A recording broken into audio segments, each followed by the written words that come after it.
Welcome to the Unstuck Church podcast, where each week we're exploring what it means to be an unstuck church. Division in the church is nothing new, but in recent years, it seems that there's more than ever to be at odds over. And most pastors are feeling the tension of how to address tough topics while still keeping it all together. On this week's podcast, Tony and Amy start a new series on how to talk about the tough stuff in church, with a conversation on addressing mental health. Before we get there, though, if you're brand new to the podcast, head to the unstuckgroup.com/podcast and subscribe to get the episode show notes in your email. When you do, each week you'll get resources to support that week's episode, including our leader conversation guide and some bonus resources you won't find anywhere else. Again, that's the unstuckgroup.com/podcast to subscribe. Now, before we dive into this week's conversation, here's Tony. This episode is brought to you by Planning Center, an all-in-one software to help you organize your ministries and care for your church.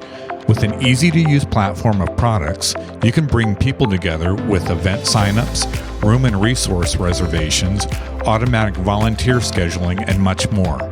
Start using Planning Center for free now at planningcenter.com.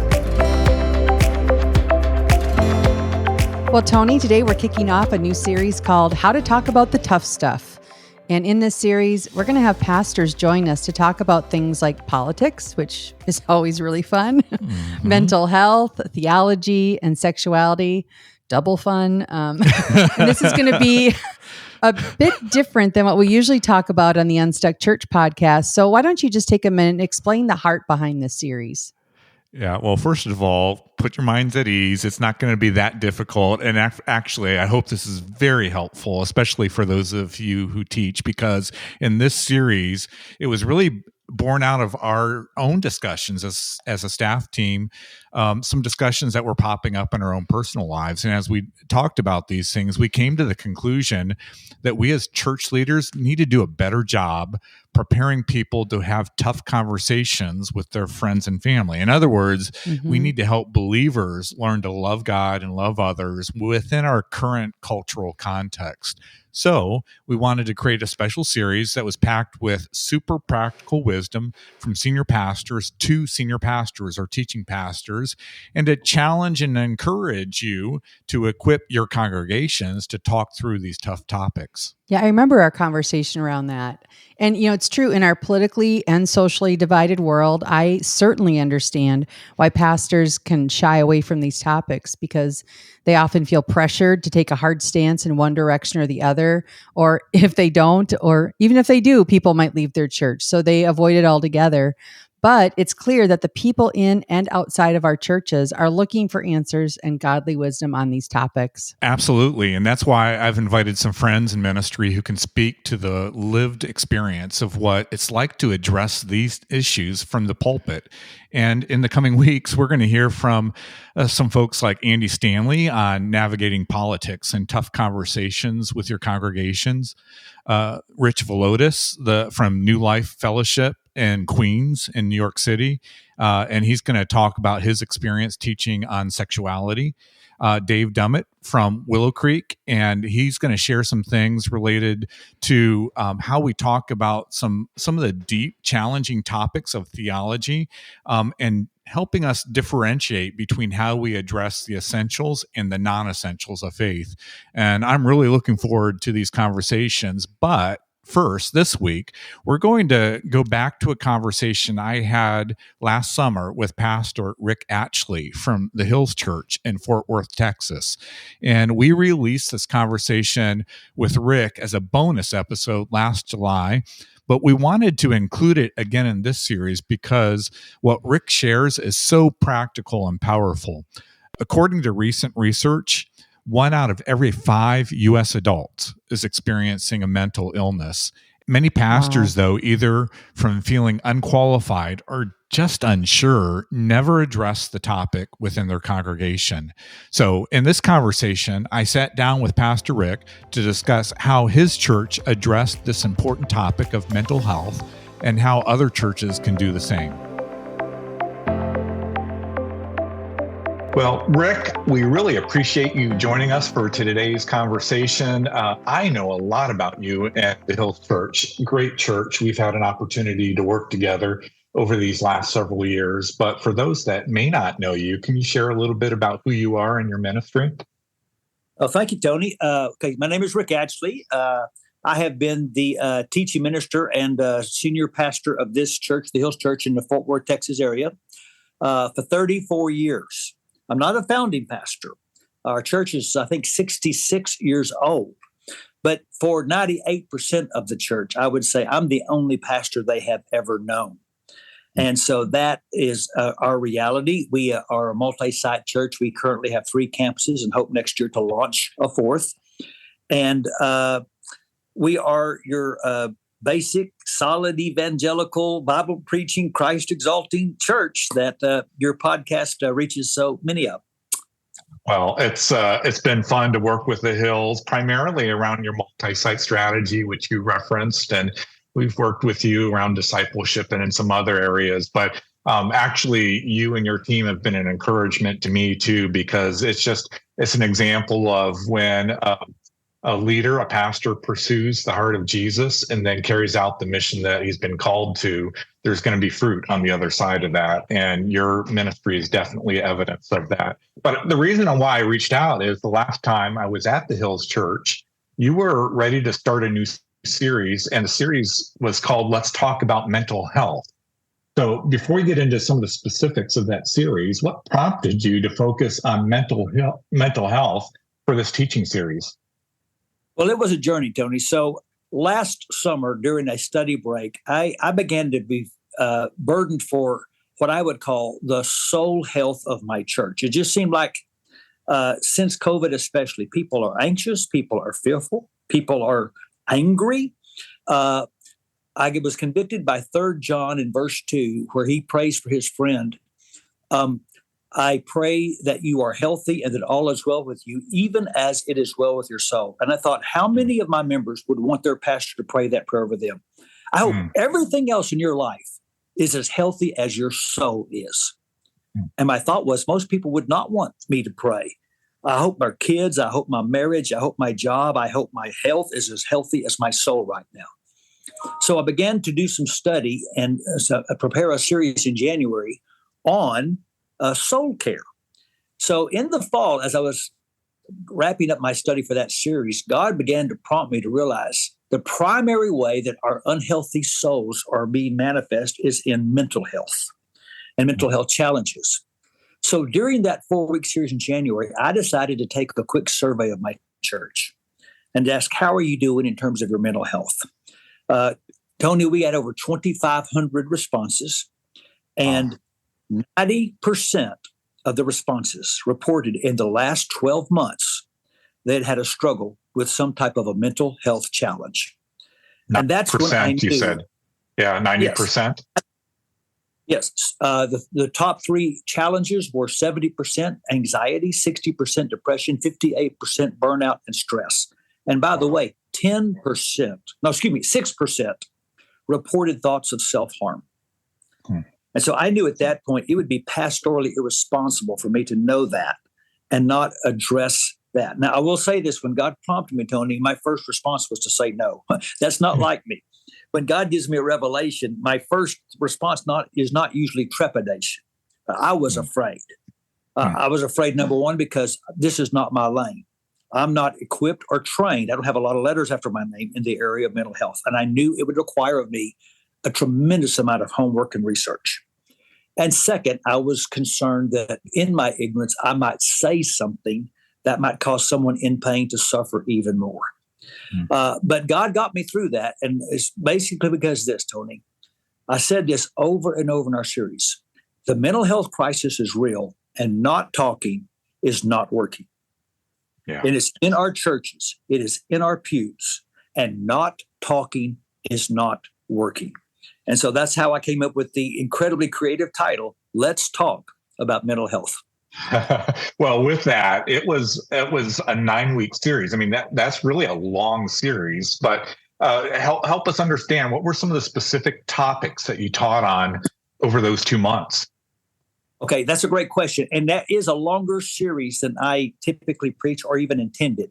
The first week, we just addressed the issue. I walked through the survey and said, it is real. And I laid out 3 goals for our church. Could we destigmatize people, mental health challenges? Could we become a safer place for people to say, I'm not doing okay? And could we have strategies that help people in the direction of health and healing? And those were our goals. The second week, we talked some about the importance of our thoughts related to mental health. You have to be careful here, Tony. What you don't want to do is say to people, if you would just think happy thoughts, you wouldn't feel bad. Right. But the reality is any mental health professional will tell you that learning to think about what you think about is critical to getting better mental health. So we addressed that, and particularly in that lesson that was, I think, one of the most important. I addressed some of the lies that people believe, Christians believe, like I must be a bad Christian if I have a struggle with my mental health. Maybe God isn't close to me. Maybe there's no hope. The third week, we brought in a Christian counselor. I think this is important for anyone doing this series. It's not so much that he said things I couldn't say, but he said them with the credibility to say them. And I think it's very important to bring in somebody who has the credentials to speak to this subject. We addressed, out of the many mental health challenges people face, we picked the 4 that we thought were most pertinent to our church. A lesson on anxiety, a lesson on depression, a lesson on burnout or stress, which, by the way, we did on Mother's Day. And it connected to moms. Yeah. In fact, it was interesting. 58% of our church reported feelings of burnout or stress, but it went up to 82% in the demographic 30 to 39. Well, who is that? That's the mother with 2 or 3 kids working a full-time job, trying to keep it all together, get to soccer practice, get homework done, and she is fried. Yes. So it was a good day to talk about it. Uh-huh. And Tony, one of the hardest and most important sermons I ever preached, we did dedicate one sermon to suicide. Okay. We talked about it and by the way, it was important early on in this series to let our church know ahead of time, here's what's coming. So you can decide, especially regarding your families, what you want them to hear. We did on a weekend, we had family worship and kids in the room. I brought up another counselor, a female on our staff who's brilliant. And we talked to children and teens about mental health and had a family discussion. And then finally, I closed the series with where do we go from here? What's next for us? So that was the series, the 9 lessons. And again, while it's a longer series than I typically preach, nobody was saying, when is this going to be over? Yeah. And Pastor Rick, I think on your website, you have all of your previous messages. So we can probably include a link in the show notes today to all those messages so pastors could hear exactly what you taught in those 9 messages. Is that correct? Absolutely. And I'll say this, and again, in no way am I trying to promote myself, but in my 34 years here at this church, no series has my people sent to other people like this series. Yeah. Everybody either deals with a mental health challenge or has someone they love who does. Yeah. Well, on that note, you mentioned it, 9 weeks. That's a long series, even for the Hills. But I think most pastors would be hesitant to do a series that long for fear it might actually negatively impact attendance. But that wasn't your experience, was it?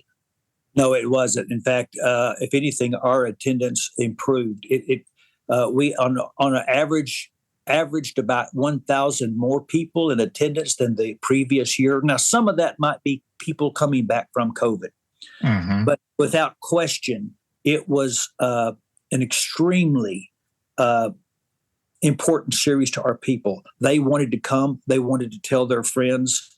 And so the truth of the matter is, as a pastor, I felt like I was obligated before God to serve my people, whether people attended, whether it improved attendance or not. But I can tell you, it helped our attendance. It did not hurt it.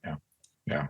That is similarly an off subject, but many times I tell pastors about the need for teaching on financial issues and money and things like that, because again, not maybe on the same level as mental health, but a lot of people in our congregation are dealing with financial challenges, and encouraging pastors to teach on that. And it's a tough topic, and I realize that, but even with financial matters and teaching on that topic, and of course, Scripture has a lot to say on that topic. What I've heard from from pastors in recent years is when they tackle tough topics like that and point people back to the truth in God's word, that it's almost as if, as far as attendance is concerned, either they're not seeing any difference or even some increase in attendance. And I think it's because you're teaching on topics that people are really wrestling with in their lives. Yeah. Well, thank you for the encouragement, because my next series is on generosity. But let me add, Tony, the single comment I got more than any other, and I got many, was this: thank you. I've never been at a church that talks about this. Yeah. There was genuine gratitude that the shepherds, that the people, that the church, that members, that people have trusted, give me spiritual direction. We're addressing something that is so close to where they're living. And so I want to tell you, to all pastors, I think you're going to be surprised at the amount of appreciation and even affection you'll receive if you want to address the mental health challenges our people are dealing with. All right. So, Rick, I'm assuming that you had to imagine a teaching series like this would generate a lot of need for help from within your congregation. So how did your team prepare before the series started to respond to people who needed more help? Yeah, and that's a great question, and it is such an important question. First, let me just say, in my own preparation, Tony, I had to do a lot of reading. I had to do a lot of reading from Christian and non-Christian sources just to educate myself more on mental health and different diagnoses and different treatment plans, and frankly, just to have a more intelligent conversation. I'm fortunate that I have a number of Christian counselors that I could talk to. And I went, and then the other thing I did, Tony, I went to some people at my church who I know deal with mental health challenges, depression, anxiety, bipolar disorder. And I asked, tell me what it's like to be you. And it took an enormous amount of work on my part. Having said that, I went to my team. We put together a team and said, how can we put together the kind of resources our people are going to need if we tackle this? And so one of the things we did first, as I mentioned, we took a survey.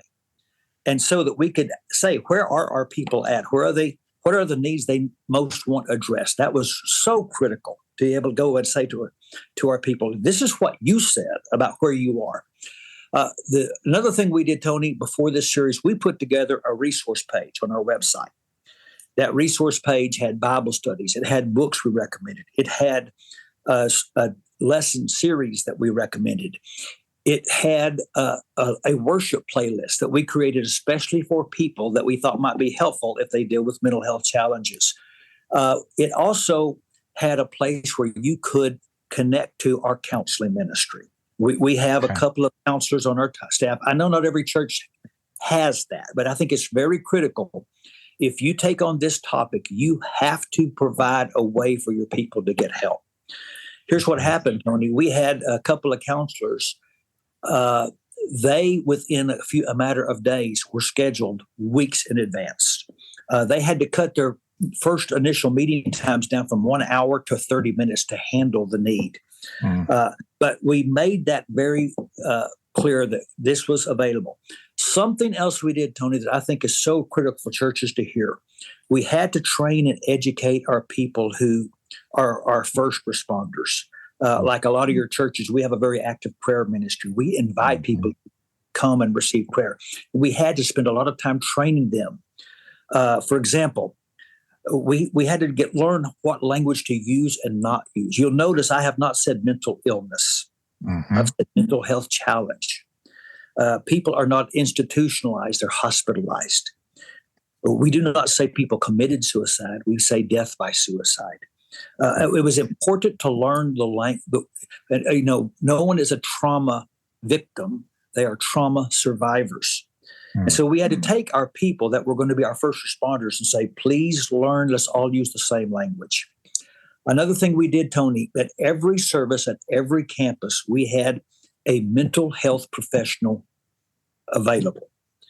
And so what we would say to our prayer team is your job is not to fix people. Your job is to empathize with people. And if they are in a place where you can tell they are in a desperate place, your job is to help get them to the mental health counselor.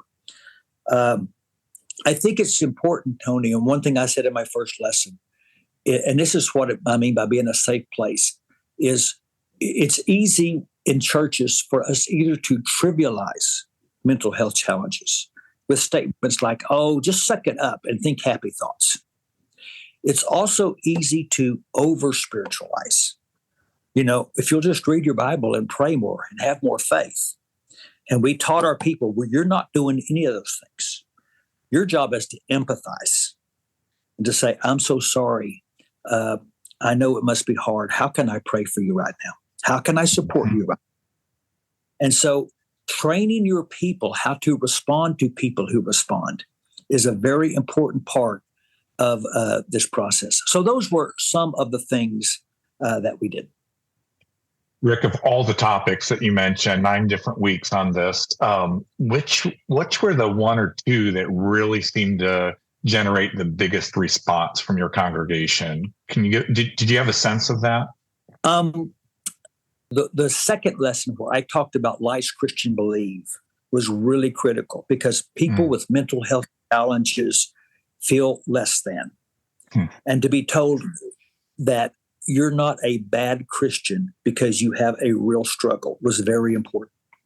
The other thing, and this may shock you, but probably the single lesson I got the most feedback from was when we talked about suicide.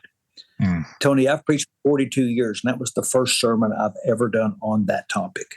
And I was stunned at how many people in my church have been touched quite closely by someone who was committed or who had death by suicide, either directly a close friend or people who've had thoughts of taking their life. And so, again, it was one of those, no one's ever talked about this, but it's so close to me. And so those were the 2 lessons that I probably got the most feedback on.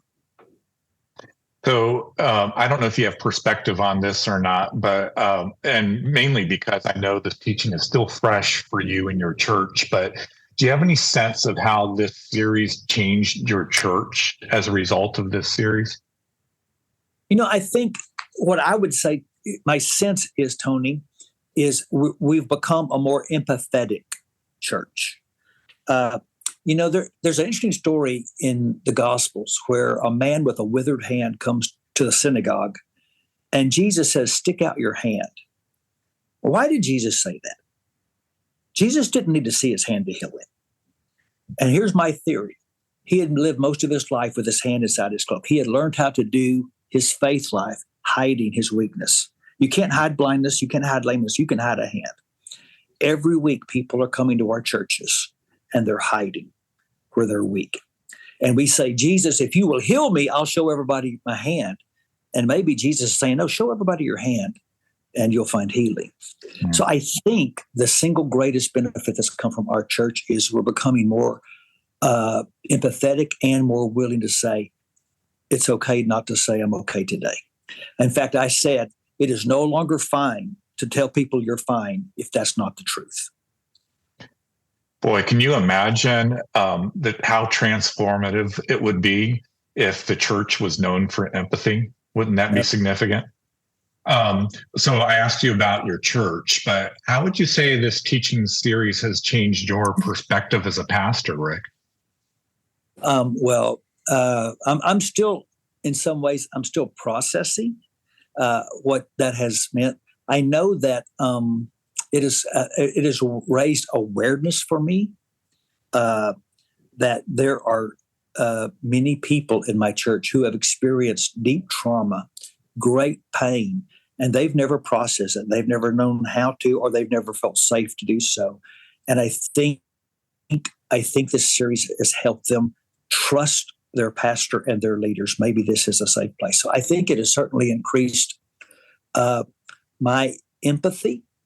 And like I said, it's caused me, Tony, I think, to really lean more into my responsibility to equip my church to take on the yoke of Jesus. And here's what I mean by that. I am absolutely persuaded that we have normalized a way of doing life that is toxic to our souls.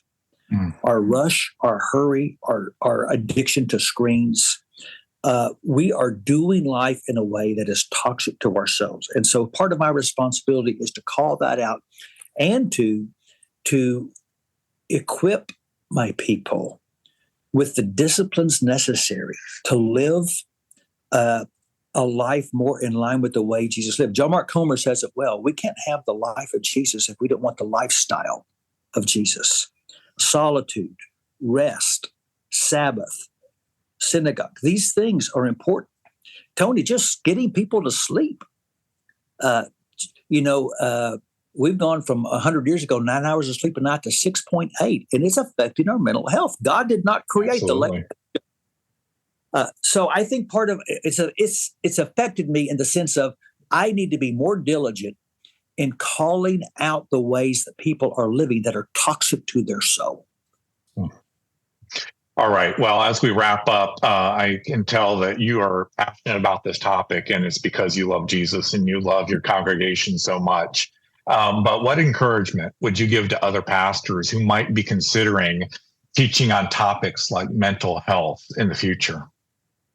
Well, number one, I would say, like me, overcome your fear. Trust that if God has prompted you, God is going to equip you and bless you. And I sometimes perhaps underestimate the permission my flock gives me to speak to the things and the places in their life that hurt the most. And so I would encourage you to overcome that fear and address it. I believe God will bless it. I would also encourage you, if you go into this water, make sure you have a team and a plan ready so that if people do come, that you're not promising something that you can't deliver. And Tony, well, just one last thing. The church can offer many things that people can get other places, medicines, therapies, community. But there's one thing only the church can offer, and that's the gospel. The gospel is good news, Tony. It's good news. Blesses people. And when Jesus healed that demoniac, it says they found him dressed and in his right mind. And I think, our ultimate hope, Tony, when Jesus returns, someday we're all going to be in our right mind. How good is that going to be? But don't ever underestimate the power of the good news. We just can't teach it and preach it and proclaim it enough. And it is good news for those with all kinds of challenges, including those with mental health challenges. Wow, Tony. So much wisdom there from Rick. I could listen to Rick all day long. He's such a good pastor. Yes. It's really hard to believe, though, that 90% of their congregation said in the last 12 months that they'd had a struggle with some type of mental health challenge. Yet I have to imagine many other churches are probably facing the same thing. Absolutely. And even if the answer isn't yes for us, it's absolutely yes for someone we love who is close to us. And as Rick said, everybody either deals with a mental health challenge or has someone they love who does. And I think that's why this series resonated so deeply at the Hills Church. Yeah, and something that stood out to me was what Rick said about his own fears going into the series. He said when God prompted him to do the series, his first response was no. It was fear. He felt unequipped and underqualified. But he realized that the needs of his congregation were greater than his own fear. And then he said, the mental health crisis is real and not talking is not working. Yeah, that's right. In fact, Amy, gosh, we should really pay attention to those things that cause fear and anxiety in our lives, because that's probably pointing to the growing edge of what God has next for us in our spiritual journey. So, but Amy, that was just great wisdom from Rick. You have to do the homework. You have to do the research. You have to consult with professionals, learn the language, and have professionals on hand when addressing these sensitive topics topics around mental and emotional health. You need to equip yourselves with all the tools possible and then address these topics without fear, because if you're not discipling your church in this area, something or someone else is. And we know that the gospel is the best good news for people in any area of struggle that they're facing in their lives. Well, Tony, any final thoughts before we wrap up today's conversation? Yeah, Amy, this is just going to be a great series for us to talk through some of the tough conversations that we need to have with our churches. But like I said, more importantly, that we need to equip people in our churches to have with the most important relationships around them. So I invite you to join us for the rest of this series on how to talk about the tough stuff over these next 3 weeks. Well, thanks for joining us on this week's podcast. At the Unstuck Group, our goal is to help pastors grow healthy churches by guiding them to align vision, strategy, team, and action. In everything we do, our priority is to help churches help people meet and follow Jesus. And if there's a way that we can serve you in your church, reach out to us today at theunstuckgroup.com. Next week, we're back with another brand new episode. Until then, have a great week.